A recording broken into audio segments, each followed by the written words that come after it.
Well, hello my friends.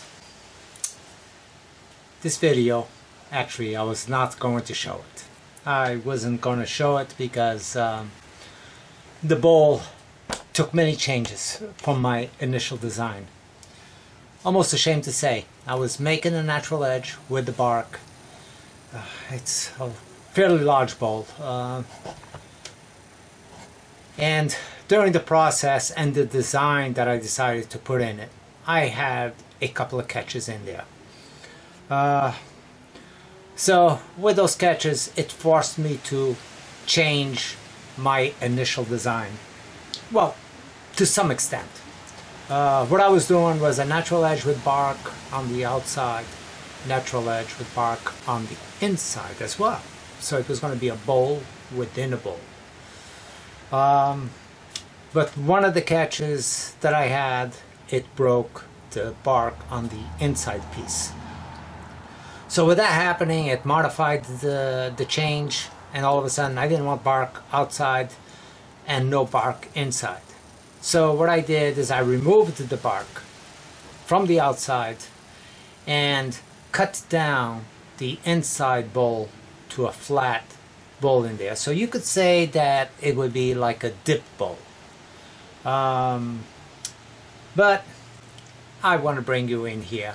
I want to show you the finish that I'm producing, and I will put up the video anyway of the beginning of the bowl, but there's a large section in here that I did not record.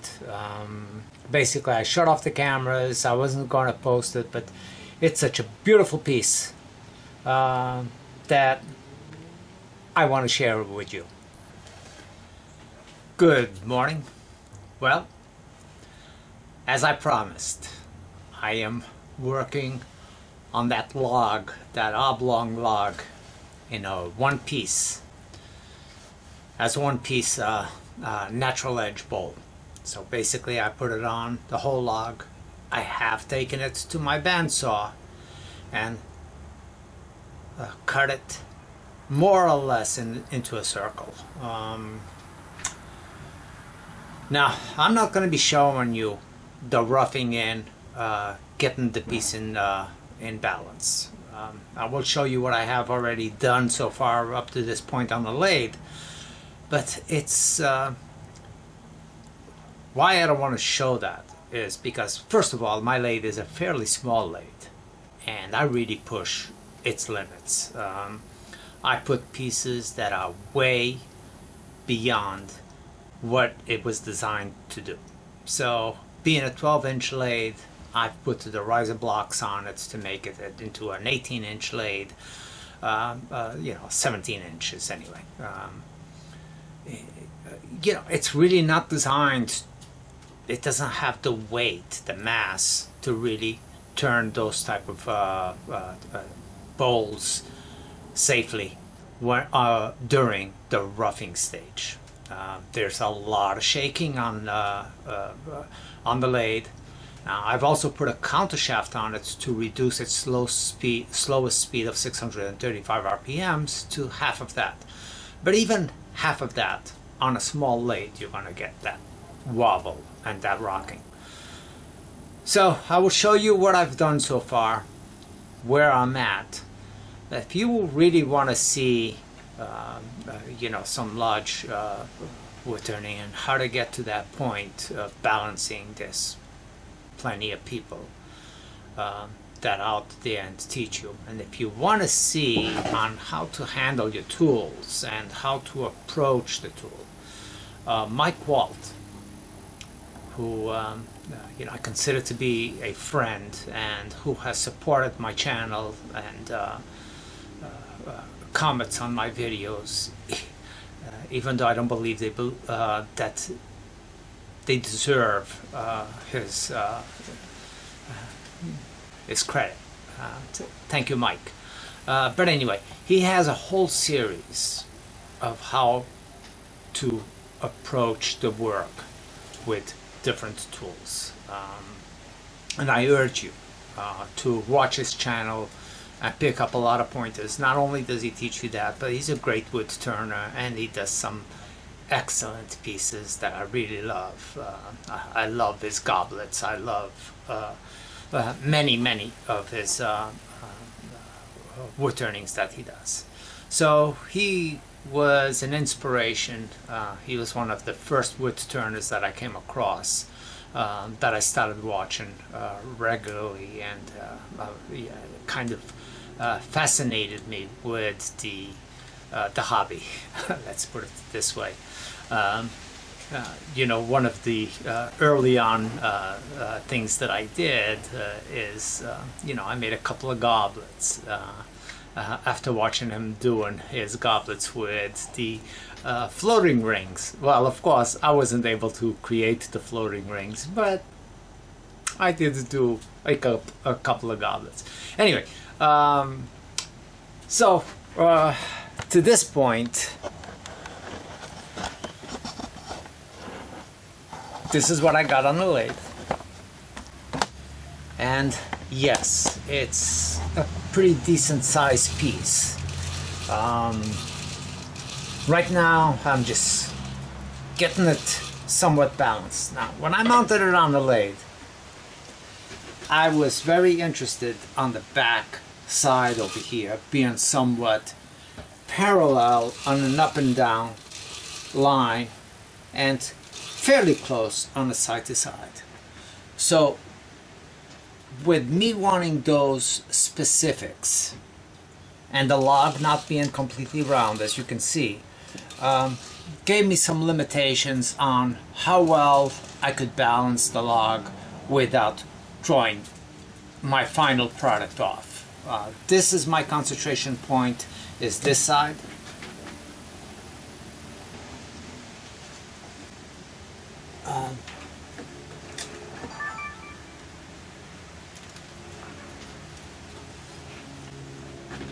I'm turning the other camera on as well.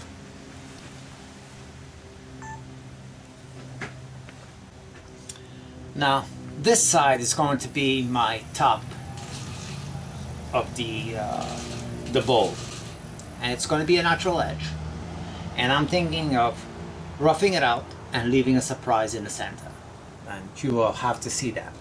So, but anyway, trying to balance a piece like this and trying to focus on this part as my focal area of the final product leaves you somewhat off balance, and the off balancing shows off on when you're turning and the vibration of the lathe.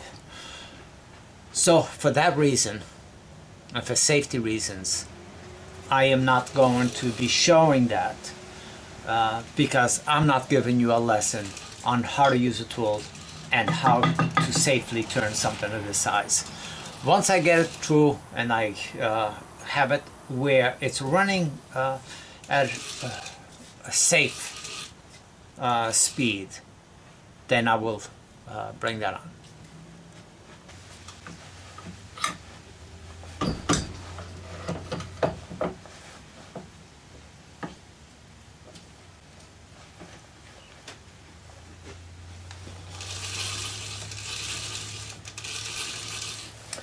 Now for this size of the bowl, my bark, my edge, I'm going to keep it about 3/8 of an inch in thickness.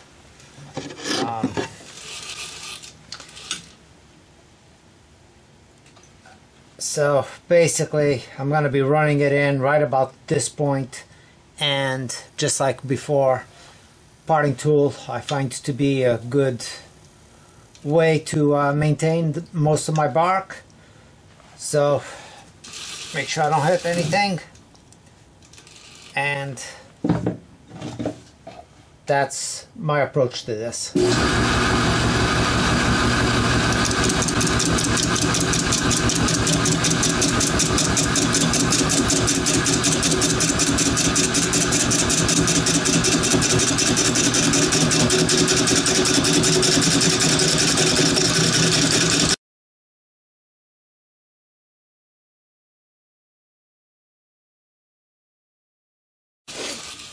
Now, if you're wondering, why in the world would I do this? Why would I go in here and make this line?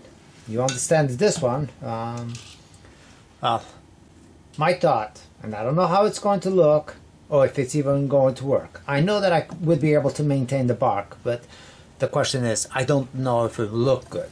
So if it doesn't look good, I'll probably end up going in here.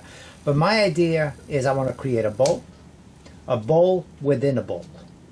So I wanted to have this as the main bowl, and this one being right inside as part of it. And I want to see how it looks. I haven't seen anything remotely close to this. So I'll be working, gouging out this area, and see what I come up with. Right now I'm going to concentrate on taking some of this weight off so I can get this a little bit truer. I didn't lose the bark here, but the outside tip. And I'm not sure if it was there before, but it's discolored. It's lost its color edging on the outside. Probably a flake like this came out. So anyway, we're going to continue, go a little bit deeper with this, and before I start howling up the inside.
Well, the wobbling is what did it. I have plenty of thickness on this side, but not here.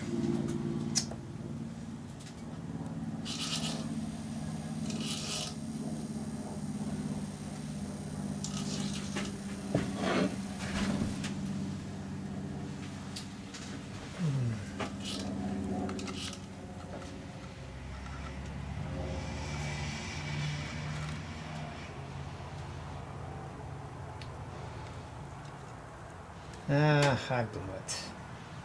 Damn it.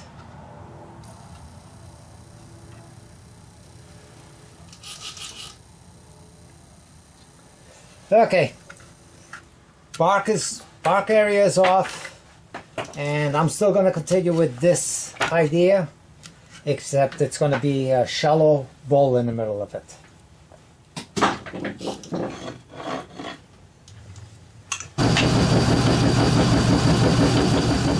Stop this. Okay.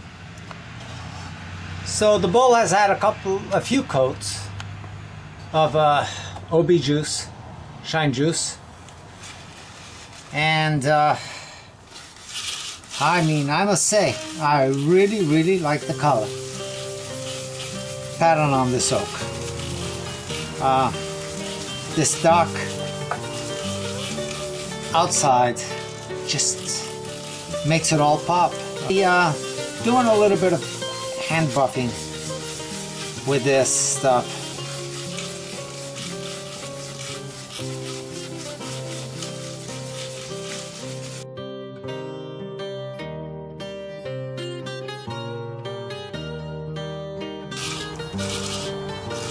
Well, at this point, really all I have to do is take it out and reverse it, and I'll do my method. I'll just put it up with pressure against the roll of tape.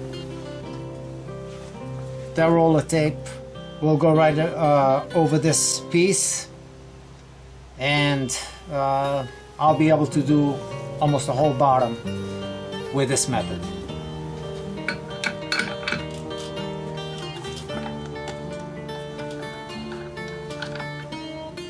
Now, the bottom is very rough.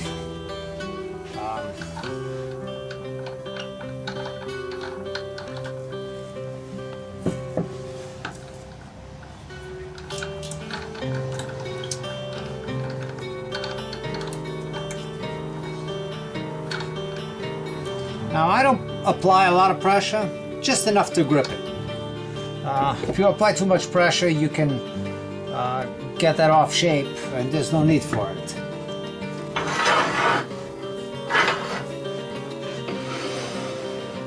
Oh God, I forgot. I don't have a center on this. So this is gonna be fun. Okay, gotta go lower.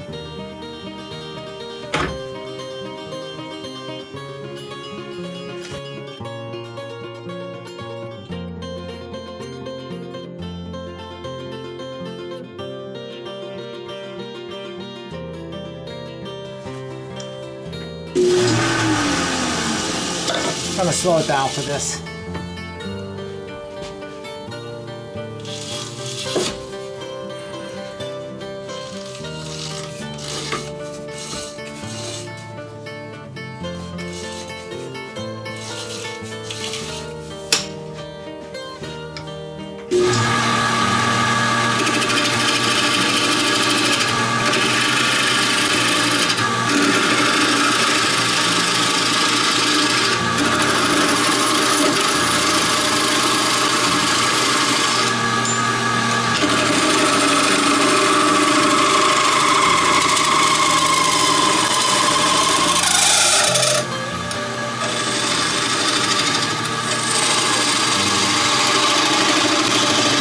You can see that this method with the tape and in between centers, it's really a pretty good system. I mean, I'm applying a lot of pressure to this. Not at this point because I want to go gentle with the outside edge, of course. But when I get in here,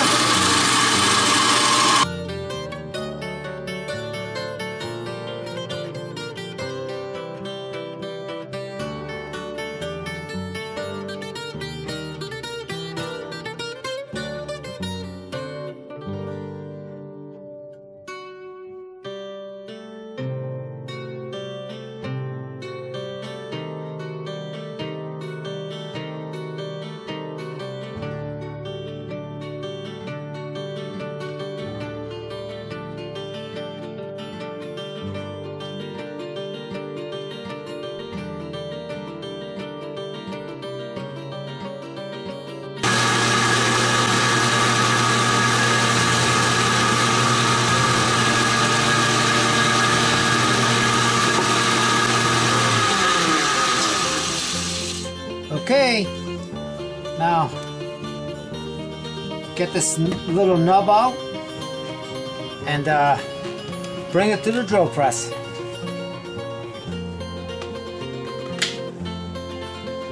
Just broke it off, that's close enough. Put my 80 grit disc on the drill press.